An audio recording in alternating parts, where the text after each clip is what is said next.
இன்றைக்கி முள்ளங்கி பரோட்டா பண்ண போகிறோம். ஒரு கடாயில் கடல மாவு வறுத்துக்கலாம்.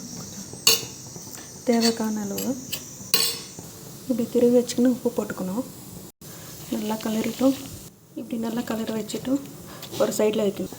இப்படி கோல்டு கலரில் வறுத்துக்கணும். இப்போ இது செப்பரேட்டாக எடுத்து கடாயில் கொஞ்சம் எண்ணெய் ஊற்றிக்கலாம். பெருங்காயம் போட்டுக்கலாம். சீரகம் போட்டுக்கலாம்.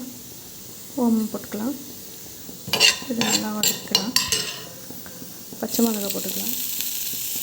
உப்பில் ஊற வச்சதும் முள்ளங்கி தண்ணி பாருங்கள் எவ்வளோ வந்திருக்கு.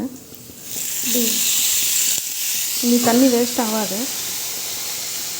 மாவில் பிசையலாம். இதை போட்டு நல்லா வதக்கலாம். மஞ்சள் தூள் போட்டுக்கலாம். நல்லா கலரலாம். தேவைக்கான அளவு உப்பு, நம்ம வறுத்து வச்ச கடல மாவு போட்டு நல்லா கலருவோம்.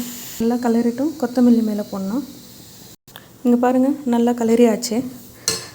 இப்போ ஸ்டவ் ஆஃப் பண்ணிடலாம். இப்போ தனியாக ஒரு பிளேட்டில் ஆற வைக்கலாம். இந்த மாதிரி தனியாக ஒரு பிளேட்டில் போட்டு ஆற வைக்கணும். மறுபடியும் இன்னொரு பாத்திரத்தில் மாவு எடுத்து உப்பு போட்டுக்கலாம். தண்ணி ஊற்றிட்டு கலரலாம். இப்படி நல்லா கலரலாம். ஒரு 1/4 ஸ்பூன் எண்ணெய் ஊற்றி பாருங்கள் மாவு எவ்வளோ சாஃப்டாக இருக்குது. ஒரு 5 நிமிஷம் அப்படியே மூடி வைக்கலாம்.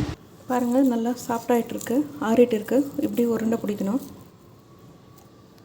இப்படி உருண்டையாக பிடிச்சி வச்சுக்கணும். இப்படி மாவு எடுத்து சப்பாத்தி மாதிரி பண்ணி சப்பாத்தி மேலே வைக்கலாம். இப்படி மடித்து வச்சுக்கலாம். இப்படி எல்லாம் உள்ளே வச்சாச்சு.